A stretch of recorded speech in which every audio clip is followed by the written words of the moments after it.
በዓለማችን ላይ ገና ያልተነኩ በካርታ ላይ እንኳን በግልጽ የማይታዩ ምስጢራዊ ቦታዎች አሉ። ከእነዚህም አንዱ በኢንዶኔዥያ ፓፑዋ ግዛት የሚገኘው ጥቅጥቅ ያለ ጫካ ነው። ይህ ስፍራ ለዘመናዊ ሰው እጅግ አስቸጋሪ ሊሆን ይችላል።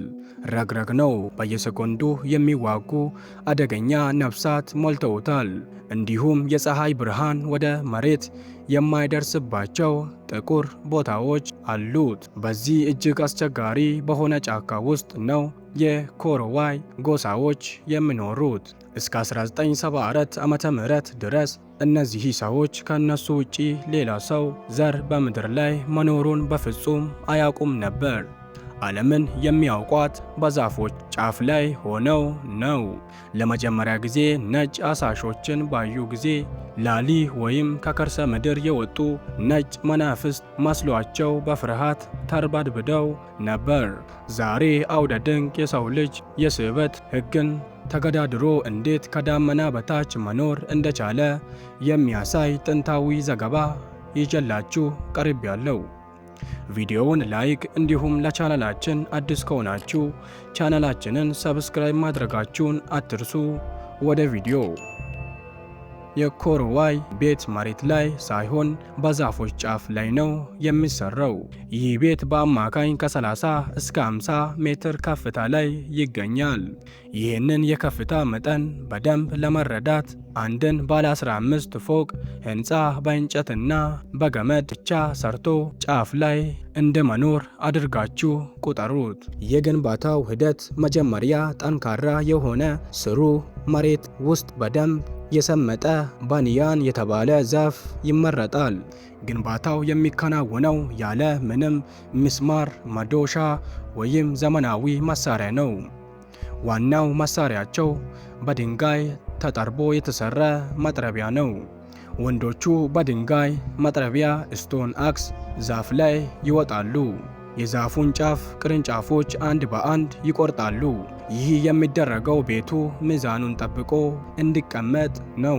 የቤቱ ወለል የሚሰራው ከቀጫጭን እንጨቶችና ከቀርከሃ ነው። እነዚህ እንጨቶች እርስ በራሳቸው የሚተሳሰሩት ራታን በሚባል ጠንካራ የቃጫ ገመድ ነው። ይህ ገመድ አንዴ ከታሰረ በኋላ ሲደርቅ ይበልጥ ይጠብቃል። ወለሉን ለማጠንከር ብቻ ከ2 ሳምንት በላይ ይፈጃል። ግድግዳው ከዛፍ ቅርፊቶች የሚሰራ ሲሆን ቤቱ ውስጥ የሚኖሩ ሰዎች ከንፋስና ከዝናብ እንዲጠበቁ ያደርጋል። ጣሪያው ደግሞ ከዘንባባ ቅጠሎች ይሰፋል። እያንዳንዱ ቅጠል ተደራርቦ ስለሚቀመጥ ኃይለኛ የጫካ ዝናብ እንኳ ቤቱ ውስጥ እንዳይገባ ያደርገዋል። በጣም የሚገርመው ነገር የ150 ጫማ ከፍታ ላይ ባለው የእንጨት ቤት ውስጥ እሳት ይነዳል። ይህ የሚሆነው እንዴት ነው? ወለሉ ላይ ክሌይ ወይም የሸክላ አፈር በወፍራሙ ይነጠፋል። እሳቱ የሚነደው በዚህ አፈር ላይ ስለሆነ ቤቱ አይቃጠልም።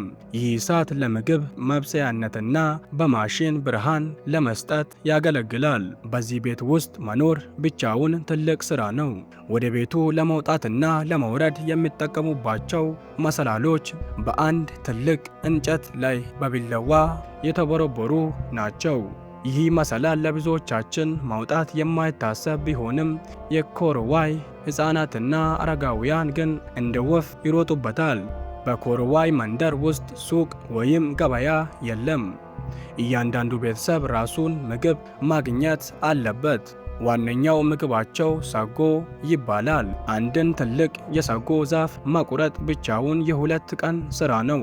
ዛፉ ከተቆረጠ በኋላ ሴቶቹና ወንዶቹ ውስጡን ይፈቀፍቁታል። ይህ የተፈቀፈቀው ነገር በውሃ ይታጠባል። ከዚያም የሚወጣው ነጭ ዱቄት ይደርቃል። ይህ ዱቄት እንደ ዳቦ ይጋገራል። ሌላው አስገራሚ ነገር ደግሞ የሰጎ ትል ነው።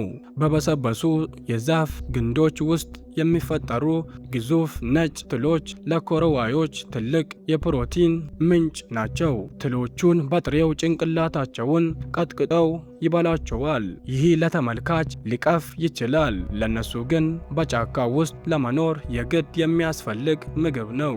የኮሮዋይ ወንዶች ቀስትና አላባ በመጠቀም አሳማዎችንና ወፎችን ያድናሉ። አንዳንድ ጊዜ ደግሞ መሬት ላይ ጉድጓድ በመቆፈርና አደገኛ ወጥመዶችን በማዘጋጀት ትላልቅ እንስሳትን ይይዛሉ። የሚያድኑትን ነገር ሁሉ ወደ ዛፍ ላይ ቤታቸው ተሸክመው መውጣት፣ እዚያው ጠብሰው ከቤተሰቦቻቸው ጋር ይመገባሉ። ኮርዋዮች ለምን ይህን ያህል ከፍታ ላይ መኖር መረጡ?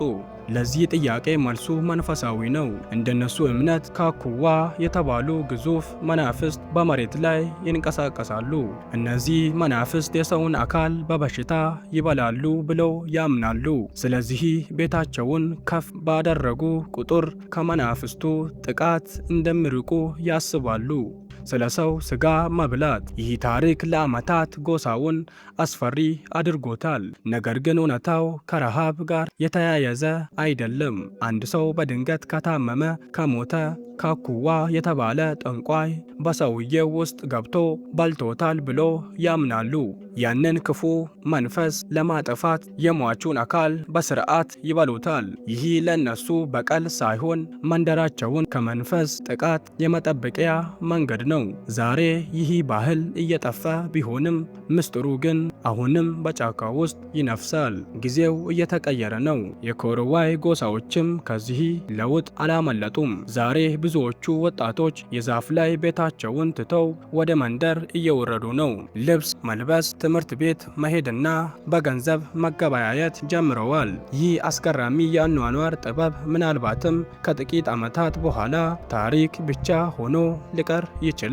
የኮርዋይ ሰዎች ታሪክ የሰው ልጅ ያለውን የማይበገር አቅምና ተፈጥሮን የመላመድ ጥበብ ትልቅ ማሳያ ነው። አውደ ድንቅ ዛሬ ስለ ኮርዋይ ጎሳ ያቀረበው ጥንታዊ ቪዲዮ በዚህ ይጠናቀቃል። እናንተስ እንዲህ ባለ ቤት ውስጥ አንድ ቀን ለማደር ትዳፍራላችሁ? ሐሳባችሁን በኮሜንት አጋሩን። ቪዲዮውን ከወደዳችሁት ላይክ እና ለቻናላችን ደግሞ አዲስ ከሆናችሁ ቻናላችንን ሰብስክራይብ ማድረጋችሁን አትርሱ። ቀጣይ በሌላ ቪዲዮ እስክንገናኝ በሰላም ቆዩ።